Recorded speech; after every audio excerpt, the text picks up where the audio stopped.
여러분 안녕하십니까? 8월 4일 화요일 VOA 한국어 방송입니다. 저는 도성민입니다. 안녕하십니까? 장량입니다. 먼저 오늘의 주요 뉴스 헤드라인입니다.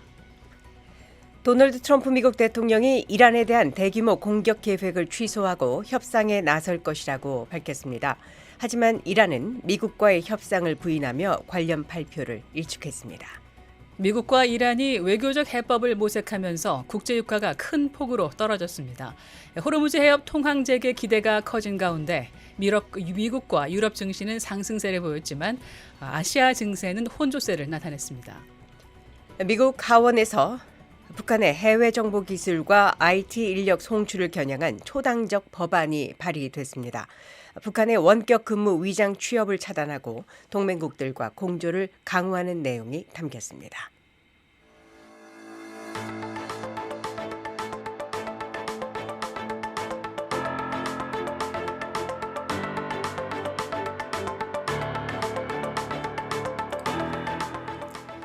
이 시간에는 먼저 오늘의 주요 뉴스 전해드리고 북한 서해에서 중국어선 4척이 동시에 포착돼 주목되고 있습니다.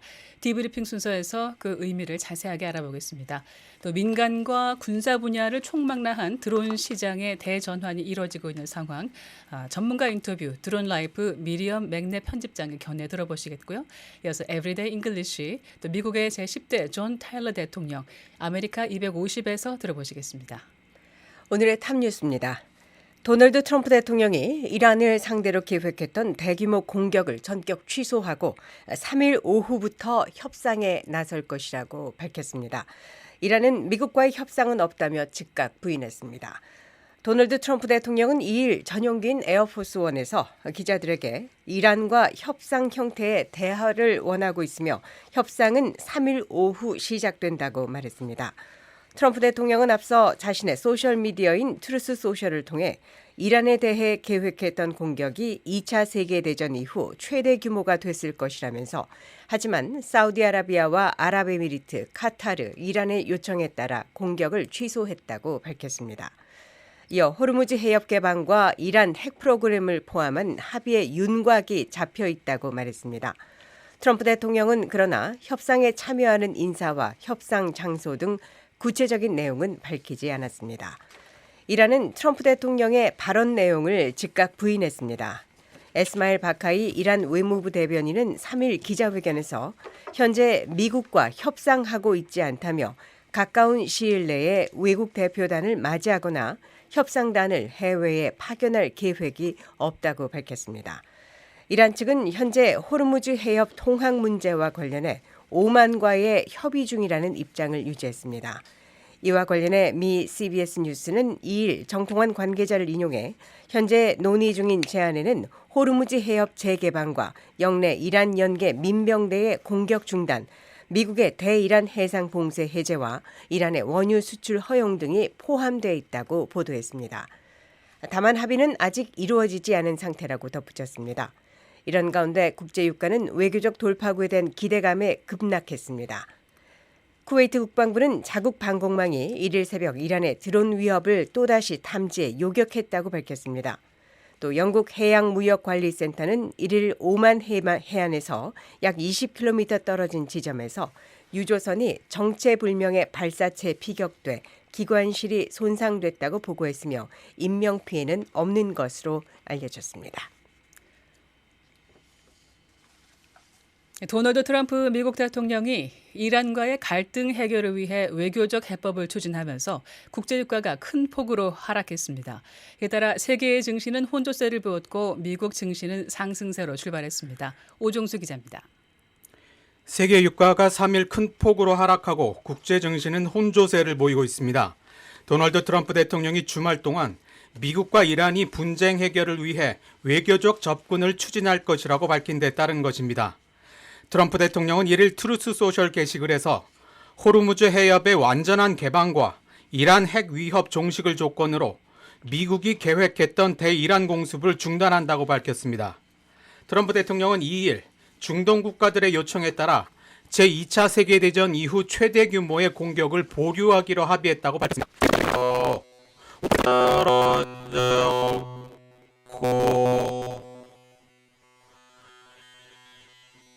미국 기준 유종인 서부 텍사스산 원유 가격도 배럴당 약 79달러로 6% 넘게 하락했습니다.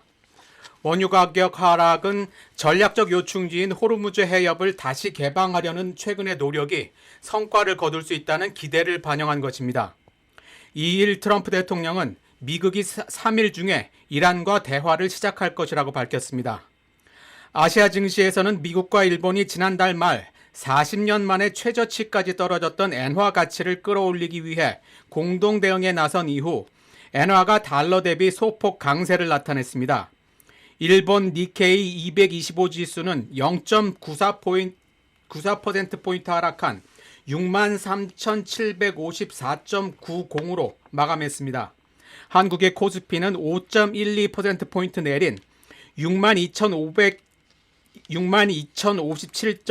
6257.45를 기록했고 홍콩의 항생지수는 0.48% 오른 26,009.40을 기록했습니다. 유럽에서는 범유럽 스톡스 유럽 600 지수가 0.29% 오른 651.06%를 기록했고 독일의 닥스 지수는 1.41% 상승한 25,017.67을 나타냈습니다. 미국 증시는 3일 장 초반 상승세를 보였고 국채 수익률은 하락했습니다. 우량주 중심의 다우존스 산업평균지수는 1.26%포인트 오른 53,121을 기록했습니다. 대형주 중심의 스탠다드앤푸어스 500지수는 0.64%포인트 상승한 7,538을, 기술주 중심의 나스닥 지수는 0.74%포인트 오른 25,560을 나타냈습니다. 이 같은 움직임은 지난 6월 성사됐던 취약한 휴전이 7월 들어 깨진 이후에 나타난 것입니다. 이후 분쟁은 전 세계 원유와 해상 운송량의 약 20%가 통과하는 핵심 항로인 호르무즈 해협을 통한 에너지 수송에 차질을 빚어왔습니다. VOA 뉴스 오종수입니다. 여러분께서는 지금 VOA 한국어 방송을 함께하고 계십니다.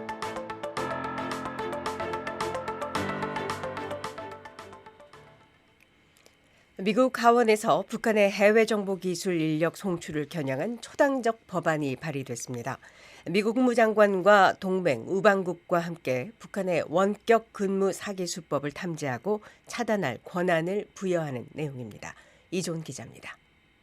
미 하원 외교위원회 동아시아 태평양 소위원회 위원장인 공화당의 영킴 하원 의원과 간사인 민주당의 아미베라 하원 의원이 북한의 해외 정보기술 인력 송출을 겨냥한 법안을 공동 발의했습니다.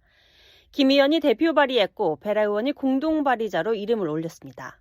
법안은 27일 제출돼 하원 외교위원회에 회부됐습니다. 이름은 북한 페이커 법입니다. 이 법안은 북한이 신분을 위장한 원격 고용으로 벌어들이는 자금을 차단하는 걸 미국의 정책으로 규정했습니다. 이런 자금이 북한의 탄도미사일 핵무기 개발에 쓰이는 걸 막겠다는 겁니다. 이를 위해 미 국무장관이 동맹 우방국과 제재 대상을 조율하고 정보 공유를 확대하도록 했습니다. 북한의 불법 원격 인력 활동을 방치하거나 이를 가능하게 하는 나라들과의 외교적 관여도 우선순위에 두도록 했습니다. 민간 부문 협력도 담겼습니다. 국무장관이 사이버 보안 기업과 금융기관, 가상자산 플랫폼과 협력하도록 했습니다.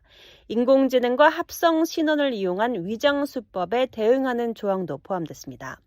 또 정의에 대한 보상 프로그램의 포상금을 늘릴 수 있게 했습니다. 북한과 연계된 불법 원격 인력 조직을 공개적으로 지목할 수 있는 근거도 마련했습니다. 이번 법안 발의는 미국과 한국, 일본이 대응 공조를 강화하는 가운데 나왔습니다. 세 나라는 지난해 8월 북한 IT 인력에 관한 공동 성명을 발표했습니다. 31일에는 미 국무부와 연방수사국이 한국과 일본 등 10개 나라 당국과 함께 공동주의보를 내고 각국 정부와 기업의 신원 확인 절차를 강화하라고 촉구했습니다. VOA 뉴스 이존입니다. 북한 연계 해킹 조직이 지난 한 해 국가 지원 해킹 사건의 절반 이상을 차지하는 가장 활발한 위협 행위자로 지목됐습니다. 글로벌 사이버 보안업체 크라우드 스트라이크가 3일 공개한 2026 위협 헌팅 보고서에서 북한 연계 해킹 조직 페이머스 천리마가 지난 한 해 전 세계에서 가장 위협적인 해킹 활동을 벌인 주체로 지목됐습니다. 보고서에 따르면 페이머스 천리마는 전체 국가 해킹 지원 사건의 55%, 기술 분야 전체 보안 침해 사건의 44%를 차지했습니다. 크라우드 스트라이크는 지난해 7월 1일부터 올해 6월 30일까지 12개월간의 활동을 분석한 이 보고서에서 페이머스 천리마를 기술 분야를 겨냥한 가장 활발한 단일 위협 행위자로 규정했습니다. 보고서는 페이머스 천리마가 북미, 유럽, 아시아의 기술 기업을 상대로 대규모 IT 인력 위장 침투 사건을 전개했다고 밝혔습니다. 북한 IT 인력들이 다른 나라 국적을 사칭해 기술 기업에 취업한 뒤 내부자 위협으로 활동하는 방식으로 활동했다는 지적입니다. 금융 분야도 주요 공격 표적이 됐습니다. 보고서는 페이머스 천리마와 또 다른 북한 연계 조직인 스타더스트 천리마가 핀테크 기업과 가상자산 거래소를 집중 공략했다고 밝혔습니다. 실제로 이 기간 금융 분야를 겨냥한 국가 지원 해킹은 전년 대비 29% 급증해 보고서가 다룬 모든 분야 중 가장 큰 증가폭을 기록했습니다. 보고서는 국가 지원 해킹과 사이버 범죄 조직 등 모든 위협 행위자를 합산해 때 기술 분야 침해의 54%, 금융 분야 보안 침해의 48%가 북미 기관을 표적으로 했다고 밝혔습니다. 미국 정부는 북한이 핵미사일 개발 자금의 상당 부분을 이 같은 사이버 공격을 통해 조달하고 있다고 판단하고 있습니다. 북한 서해에서 중국 어선 4척이 동시에 포착됐습니다. 북한 수역에서 중국 어선 여러 척이 한꺼번에 확인된 것은 이례적인 일로 유엔 안보리가 금지한 북한의 어업권 거래와 관련이 있는 것인지 주목됩니다. 함지아 기자입니다. 중국 어선이 포착된 곳은 북한 서해 석도 북부 해상입니다. BOA가 선박의 위치 정보를 보여주는 마린 트래픽 자료를 확인한 결과 중국 선적으로 등록된 어선 4척이 현지 시각 3일 북한 평안북도 앞바다 석도에서 북쪽으로 약 4km 떨어진 해상에 모습을 드러냈습니다. 이곳은 북한 최대 무역항인 남포항으로 향하는 길목으로 평소에도 어선들의 활동이 잦은 해역입니다. 확인된 선박은 충창장호와 랴오다이위 2665구호, 수샹위 09999호, 랴오수이위 31461호입니다. 이들 선박은 모두 중국 깃발을 달고 있으며 모두 어선으로 등록돼 있습니다. 또 이 해역에 머물면서 모두 정지 상태로 잠깐씩 신호를 송신한 뒤 다시 신호를 끄는 모습을 보였습니다. 중국 어선은 일반적으로 선명의 선적 지역의 약칭을 사용합니다. 이들 선박이 랴오닝성과 하오난성 등 중국 지역명을 포함하고 있는 점으로 볼 때 이들 지역을 근거지로 하고 있을 가능성도 제기됩니다. 북한 서해에서 가끔씩 중국 어선 한두 척이 출현하는 경우는 있었지만 이번처럼 4척이 동시에 확인된 것은 이례적입니다. 또 이들 선박 주변에 위치 신호를 발신하지 않는 다른 중국 어선이 있는지도 주목되는 부분입니다. 중국 어선의 활동이 유엔 안보리 대북 제재 위반인지에도 관심이 쏠립니다. 현재 유엔 안보리는 대북 제재 결의를 통해 북한이 다른 유엔 회원국에 어업권을 판매하거나 이전하는 행위를 금지하고 있습니다. 하지만 유엔 안보리 대북 제재 위원회 전문가 패널은 과거 여러 차례 보고서를 통해 중국 어선들이 북한으로부터 어업권을 구매해 조업하고 있으며 북한이 이를 통해 상당한 외화를 벌어들이고 있다고 지적했었습니다. 실제로 전문가 패널은 지난 2022년 발행한 연례 보고서에서 유엔 회원국 자료를 인용해 2021년 4월부터 6월 사이 최소 428척의 어선이 북한 해역에서 발견됐다고 전한 바 있습니다. BOE 뉴스 함지아입니다. VOA 한국어 방송과 뉴스 기사는 언제든지 인터넷 웹사이트 www.voakorea.com과 유튜브, 소셜미디어 X와 페이스북으로도 함께하실 수 있습니다.